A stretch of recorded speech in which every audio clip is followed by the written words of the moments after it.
السلام عليكم ورحمة الله تعالى وبركاته. مرحبا بكم عندي في قناتي كيف ديما. وصفة جديدة اليوم ان شاء الله غادي نعطيكم وصفة ديال الحلوى والبيض البلدي. هاد الحلبة هادي اللي هي زوينة زعما هاد الوصفة هادي اللي هي طبيعية ومفيدة بزاف. غنحتاجو لجوج بيضات، غادي نديرو منهم فقط الاصفر، الصفر ديالهم ماشي البيض.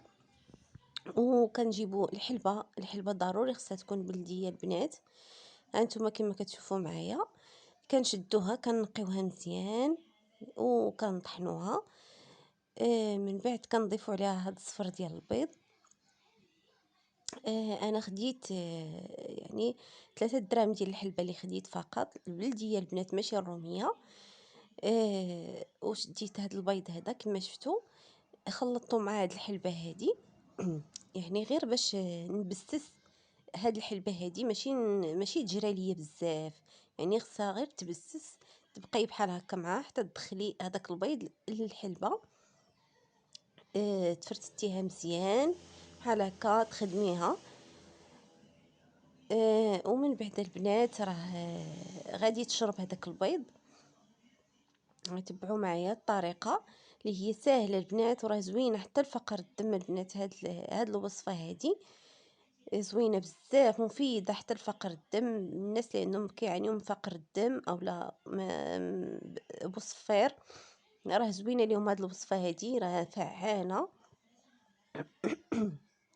سمحوا لي ضربني البرد، الصوت ديالي شويه مغموق. كنبقاو نبسسو حتى كندخلو داك البيض في الحلبة. وضروري البنات البيض يكون بلدي ماشي الرومي. دابا غادي نديروه في واحد البلاطو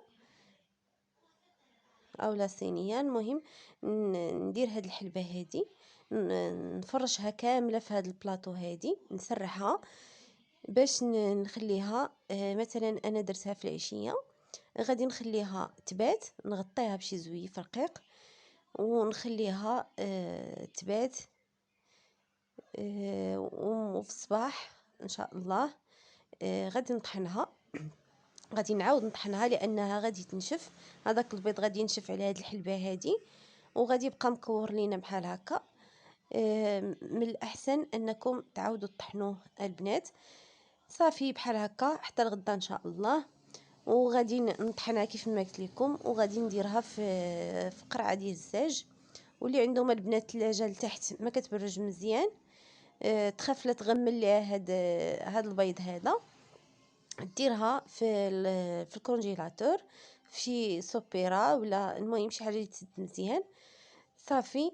وكنبقاو كل صباح كناخذوا معلقه مع شويه ديال الماء على الريق، وراه زوينه. هذه هي النتيجه البنات. كنتمنى